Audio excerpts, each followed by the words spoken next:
Baik, akan saya lanjut kepada bab 2, yaitu kurikulum pendidikan. Bagian pertama yaitu tantangan global dan peran strategis lembaga pendidikan. Di era modern ini, percepatan teknologi informasi dan globalisasi telah mempengaruhi hampir semua aspek kehidupan, termasuk pendidikan.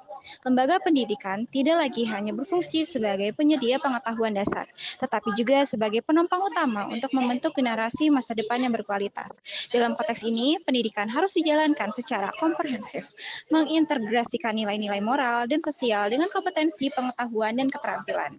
Lembaga pendidikan dituntut untuk beradaptasi dengan perubahan zaman yang ditandai oleh peningkatan kompetensi global. Internasionalisasi pendidikan tinggi menjadi salah satu tantangan terbesar dengan munculnya berbagai bentuk kerjasama global seperti pembukaan cabang universitas di luar negeri, program gelar gabungan antar perguruan tinggi, serta kuliah jarak jauh melalui media digital. Proses ini pada satu sisi membuka peluang untuk meningkatkan kualitas pendidikan melalui kolaborasi dan pertukaran pengetahuan. Namun, di sisi lain juga menciptakan tekanan bagi institusi pendidikan domestik untuk meningkatkan standar mereka agar mampu bersaing secara internasional.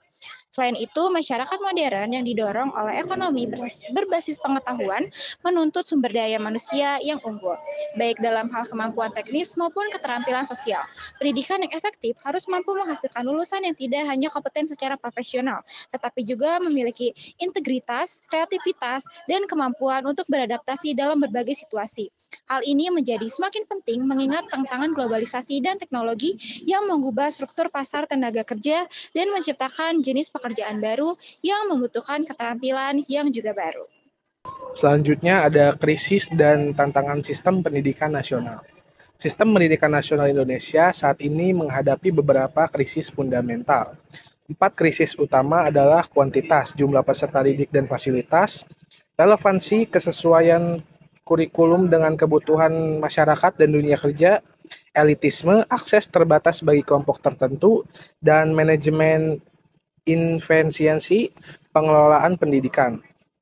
Krisis ini diperparah oleh 7 masalah utama yang menghambat pendidikan. Menurunnya moral peserta didik, ketimpangan akses pendidikan, rendahnya efisiensi sistem pendidikan, degradasi moral, masalah status kelembagaan, dan manajemen pendidikan yang tidak sejalan dengan pembangunan nasional, dan kurangnya profesionalisme sumber daya manusia pendidikan. Reformasi pendidikan menjadi hal yang tidak terelakkan. Sistem ini pendidikan harus ditata ulang agar lebih relevan dengan kebutuhan masyarakat modern dan lebih responsif terhadap perubahan dunia kerja. Pendidikan efektif perlu difokuskan pada pengembangan kecakapan hidup dan kompetensi yang sesuai dengan realitas sosial dan kebutuhan pasar.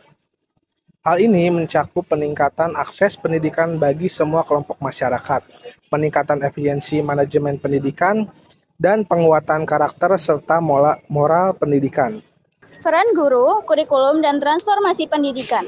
Peran guru dan kurikulum sangat penting dalam sistem pendidikan. Guru tidak hanya mengajar, tetapi juga membimbing dan menanamkan nilai-nilai moral dan budaya, serta membentuk karakter siswa. Kurikulum menjadi jembatan antara tujuan pendidikan dan praktik, yang harus selalu diperbarui sesuai perkembangan zaman dan kebutuhan tenaga kerja. Pendidikan yang efektif membutuhkan sinergi antara guru berkualitas dan kurikulum relevan. Peningkatan kualitas guru melalui pelatihan berkelanjutan serta pengembangan kurikulum yang fleksibel sangat penting untuk meningkatkan mutu pendidikan. Peran guru dalam pengembangan kurikulum. Dalam konteks pendidikan, guru memainkan peran yang sangat krusial dalam pengembangan dan implementasi kurikulum. Guru tidak hanya bertanggung jawab sebagai penyampai materi ajar, tetapi sebagai pengelola, administrasi, konselor, dan pengembang kurikulum. Umar H. Malik menegaskan bahwa keberhasilan pengembangan kurikulum sangat bergantung pada keterlibatan aktif guru yang meliputi pengelolaan administratif, konseling, peningkatan sistem instruksional, dan hubungan harmonis dengan peserta didik. Guru diharapkan memiliki berbagai kompetensi termasuk pedagogik, profesional, personal, dan sosial untuk dapat melaksanakan tugas-tugas mereka secara efektif. Guru pendidikan agama Islam dituntut memiliki etos kerja yang tinggi serta kompetensi yang komprehensif.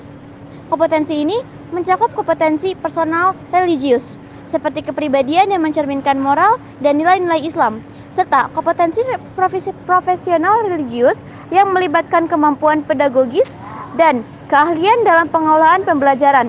Seorang GPAI harus mampu mengintegrasikan pemahaman tentang konsep pendidikan umum dan pendidikan Islam dalam menguasai berbagai materi ajar yang relevan seperti fikih, Al-Quran hadis, akidah akhlak, dan sejarah kebudayaan Islam.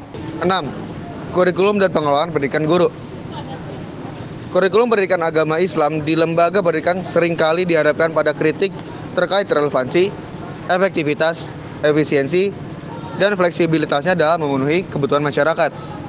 Kurikulum tradisional sering dianggap terlalu kaku, kurang komunikatif, dan tidak sesuai dengan perkembangan zaman atau kebutuhan dunia kerja. Oleh karena itu, diperlukan reformasi menuju kurikulum berbasis kompetensi yang mampu mengakomodasi kebutuhan baik di tingkat madrasah maupun sekolah umum. Kurikulum ini harus dirancang untuk meningkatkan kemampuan dasar, keterampilan berpikir kritis, dan kualitas pribadi yang dibutuhkan oleh calon guru dalam melaksanakan tugas mereka secara profesional. Selain itu, kurikulum juga harus memperjelas profil lulusan yang diharapkan, termasuk pemahaman yang mendalam tentang materi-materi ajar dan metode pendidikan Islam. Pengelolaan pendidikan guru agama harus melibatkan perencanaan yang matang, mulai dari penerimaan mahasiswa, kurikulum yang relevan, kesiapan tenaga pengajar, proses pembelajaran, hingga evaluasi lulusan agar siap bersaing di tingkat nasional maupun internasional. Dengan demikian, tujuan awal pendirian pendidikan agama yaitu melahirkan ahli agama dan pemimpin Islam dapat tercapai dengan lebih baik dan relevan dengan kondisi kekinian.